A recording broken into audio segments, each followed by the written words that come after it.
Welcome to another episode of our brand new series that we have been going through a number of Islamic arguments, countering those arguments, trying basically to refute those arguments, but at the same time offering a lot of sources and tools to counter them, sometimes even using Islam's own sources, sometimes from the Hadith tradition, sometimes from the biography of Muhammad, sometimes from writing outside of that by other prominent Muslims.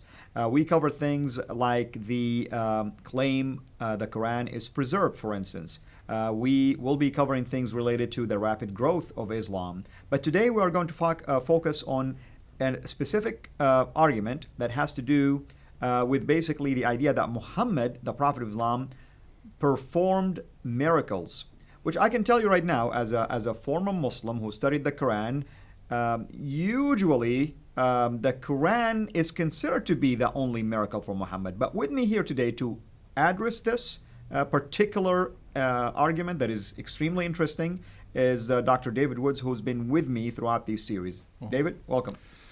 Well, I've debated many Muslims on whether Muhammad is a prophet, and it's interesting, over and over again, Muslims keep bringing up the claim that Muhammad performed miracles. And this is to show Jews and Christians that Muhammad is in the same line of prophets that we find in the Bible. So if we go to the Old Testament, we find prophets like Moses performing miracles, like parting the Red Sea.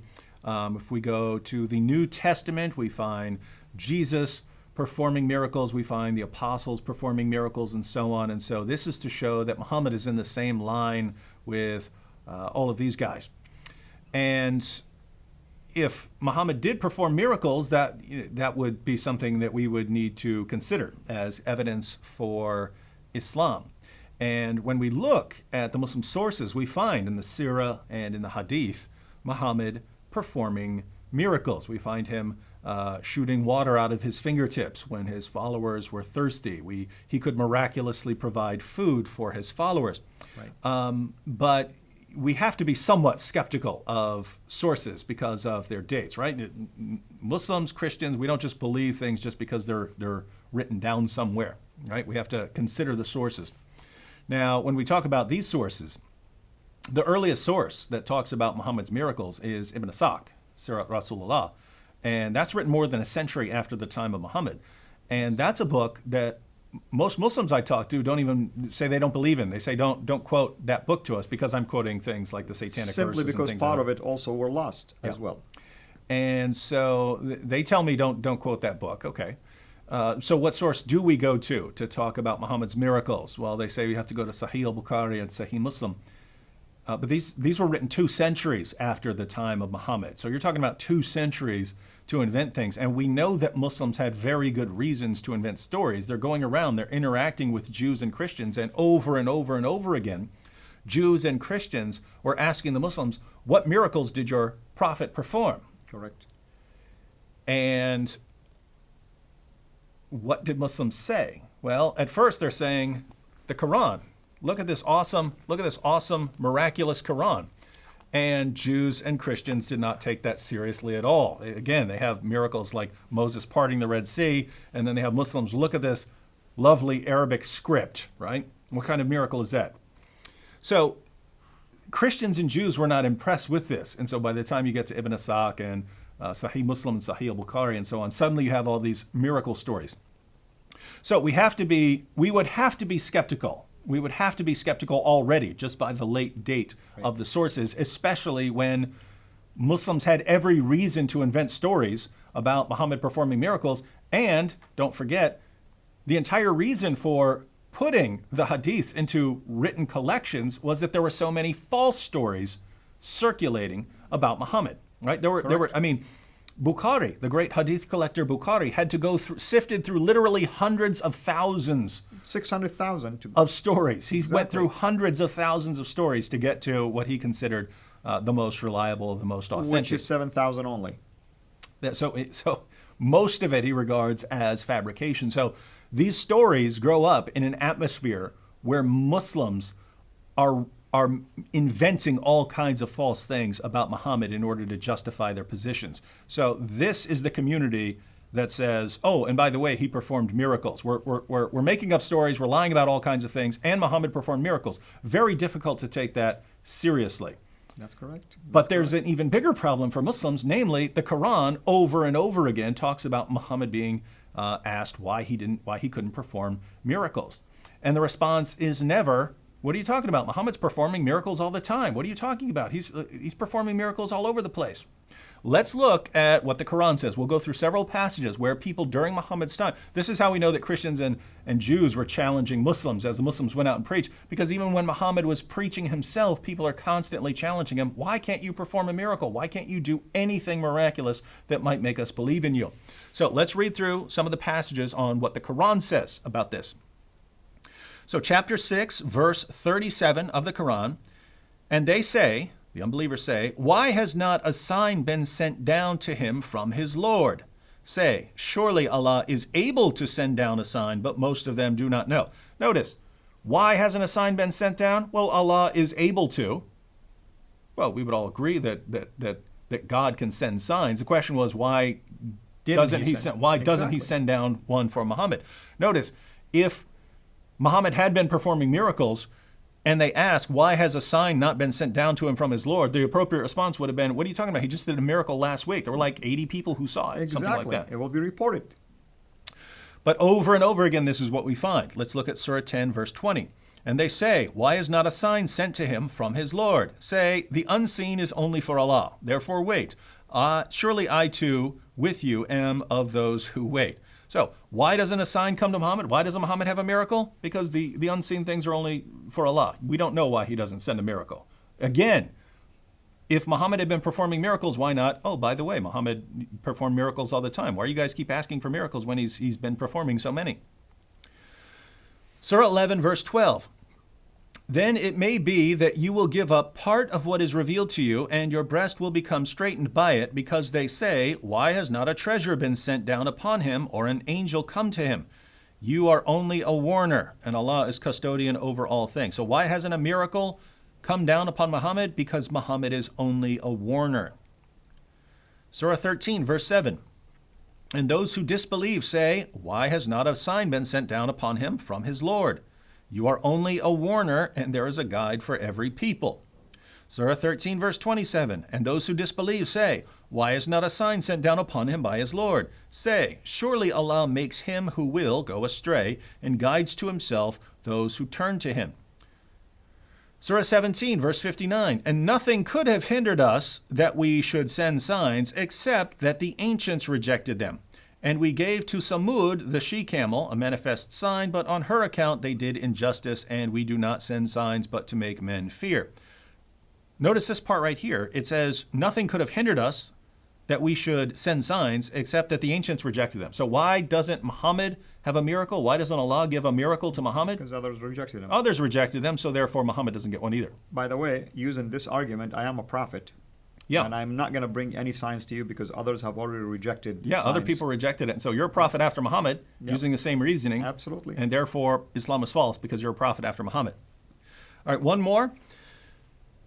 Chapter 29, verses 50 to 51. And they say, why are not signs sent down upon him from his Lord? Say, the signs are only with Allah, and I am only a plain warner. Is it not enough for them that we have revealed to you the book which is recited to them? Most surely there is mercy in this, and a reminder for a people who believe. So here we have, why are not signs sent down upon him? Signs are only with Allah. Muhammad is only a warner. And isn't the Quran enough? Isn't the Quran enough of a miracle for you? That's correct. So, and notice the theme. I'm just a warner. I'm just a guide. I'm just a warner. That's it. Anyone can do this job, by the way, to warn people. Yeah. And following this reasoning, isn't every Muslim who preaches the Quran to us is a warner? Yeah. Exactly. So over and over again, in the Quran itself, people are challenging Muhammad. Jews are asking him, Christians are asking him, unbelievers are asking him, polytheists are asking him, the idolaters are asking him. Everyone's, why doesn't this guy have any miracles? And over again, I'm just a warner, I'm just a warner, I'm just a warner. Never, what are you talking about? Why do you guys keep asking the same question over and over again for years when I've been performing miracles all along, as we find in the Hadith? Well, a couple things here. Muslims should realize they have to be skeptical, even about their most trusted collections now, right? Correct. So even stories about Muhammad performing miracles in their most trusted sources of stories about Muhammad, those pass Bukhari's criterion for an authentic narration. They passed Imam Muslim's criteria for an authentic narration.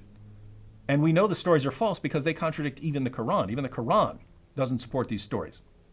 That means your most trusted stories are in doubt. Even those were the best of the best, right? They go through hundreds of thousands to get down to the best, and even the most reliable can't be seriously trusted. So, Muhammad couldn't perform miracles, and this is the only one. And the reasons for Allah not giving another miracle apart from the Quran is that other people had rejected them. Absolutely, brother. And it's really baffling to me that Muslims will even want to argue about miracles using the hadith. Why not the Quran? Mm-hmm. The Quran was around the time of Muhammad.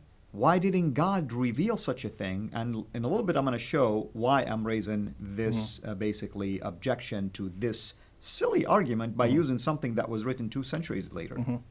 And so Muslims, by the way, do try to take that approach. They try to argue that there are miracles in the Quran, but they're only interpreting these as miracles because they're interpreting them in the light of these later sources and not of what the Quran actually says. So we'll look at the 2 examples they have. Muslims have 2 examples that they pull from the Quran to show that Muhammad did perform miracles according to the Quran. Now there's an obvious problem here.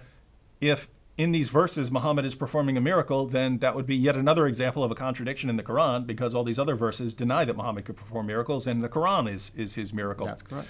So, but let's take chapter 29 of the Quran, verses 50. Chapter 17, verse 1. Surah Al-Isra. Yeah. Chapter 17, verse 1 of the Quran. This refers to Muhammad's night journey.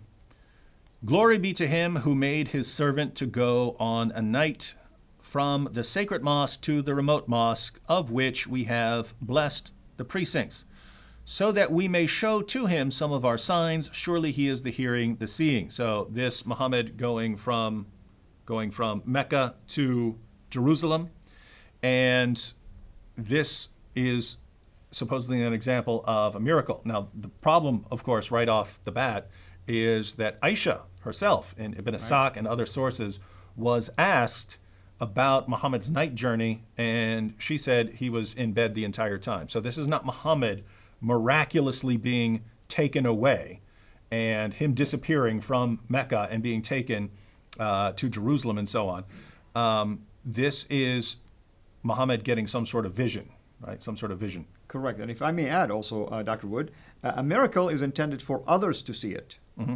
So his own wife said he was asleep. But even let's assume he left the room. Nobody saw this. Yeah. No one said, I saw something unusual, al-Buraq. I saw the Prophet fly in somehow. Yeah. I saw an angel. I heard voices. None of that. And that's by itself is a problem. Number 2, we know historically that the Far Mosque, the Dome of the Rock, wasn't built until 691. So this very verse is problematic anyway in terms of proving that the Quran was tampered with later. Mm-hmm. And so you hit the nail right on the head there. It makes no sense for someone to say, "Hey, I was taken on a journey." No one saw it, but I was. Trust me on this one. I was taken on a journey. So best case scenario, you could say, well, the Quran says it, but no one sees it, and so it's basically Muhammad saying that he went on a journey. And oh, by the way, it's just some sort of vision. So this would be like me saying, "Hey, I had a dream," or something like this. I had a dream, and it's I went away to some great place and stuff like this. Therefore, it's a miracle, and I'm a prophet. No, we're asking, why don't we find miracles that could be confirmed? So notice, this just fits in with everything else. It's Muhammad is not doing any miracles that anyone can confirm. That's why they keep challenging him. And Allah says, well, people aren't going to believe it anyway, so I'm just not going to send them. And like you said, Dr. Wood, this is a vision. This is not a miracle. Mm-hmm.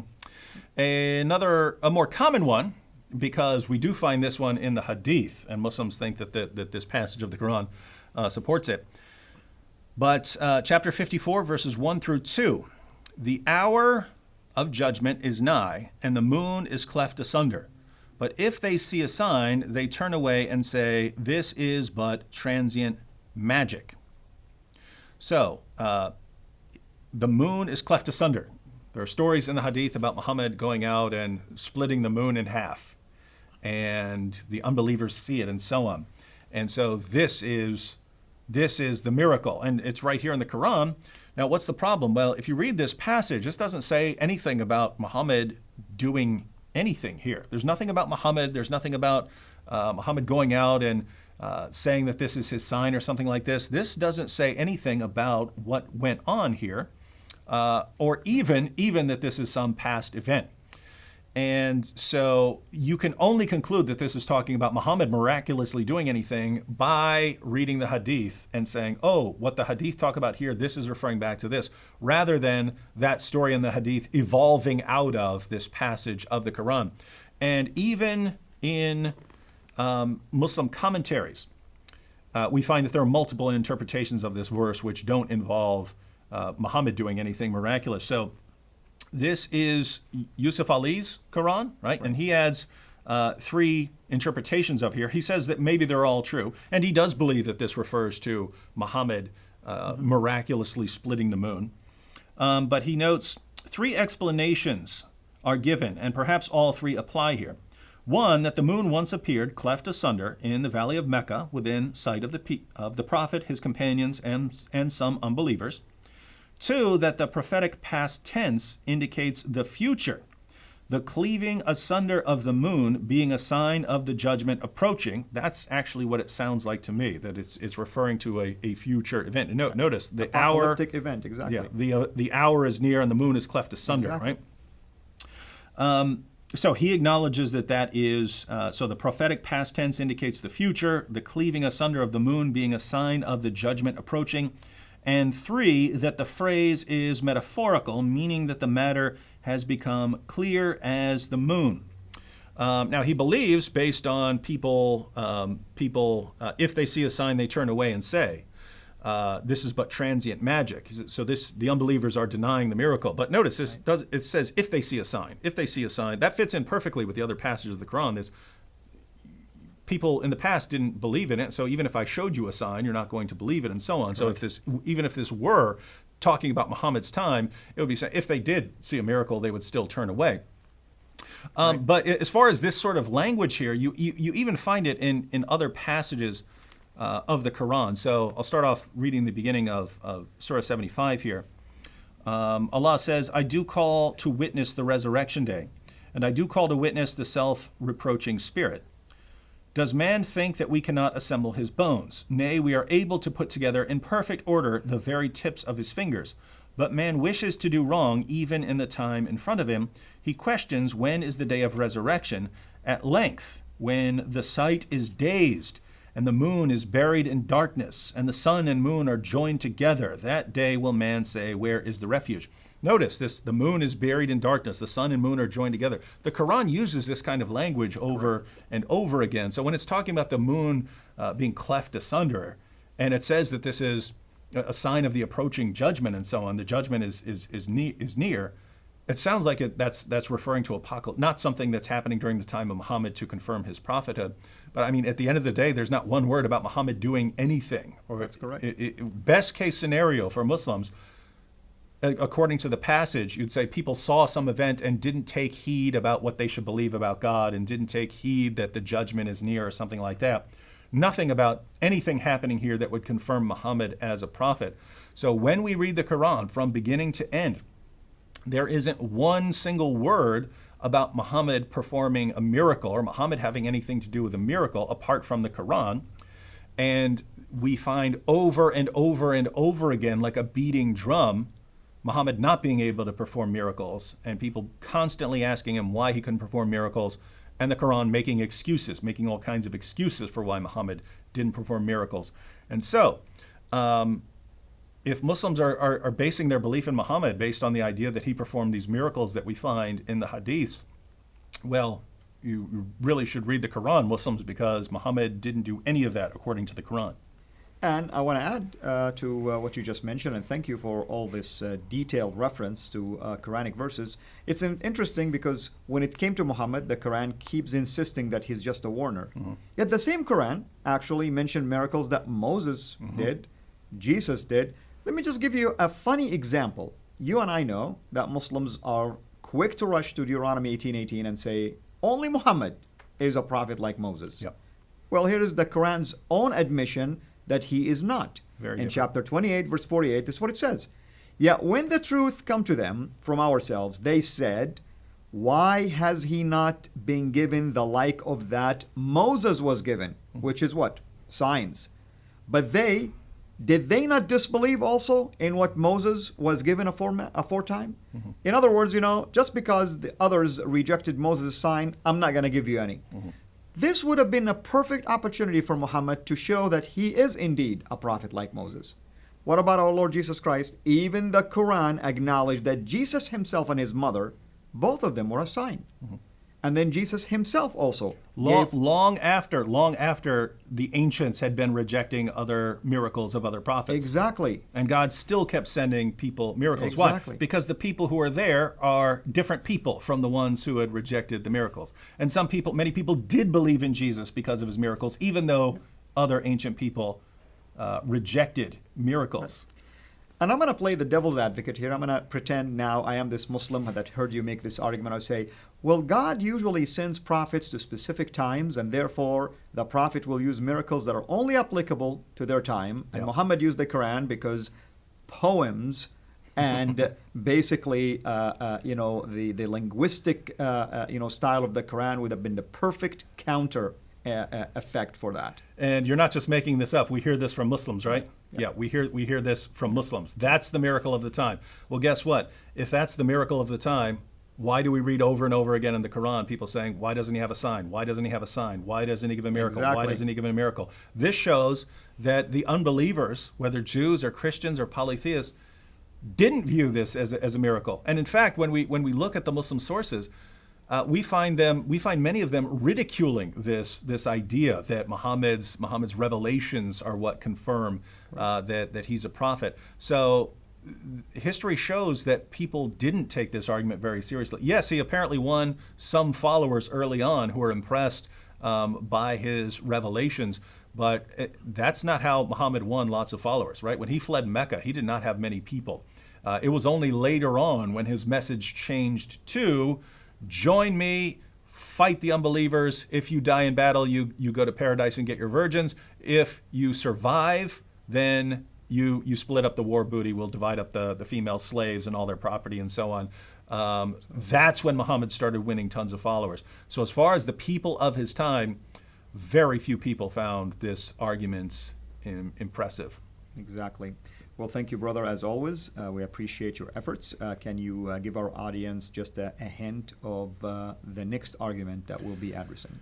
Well, you mentioned earlier on the argument from rapid growth. So next time we could go over the argument that Islam must be true because it's growing so rapidly. Islam's the fastest spreading religion, so it must be the truth.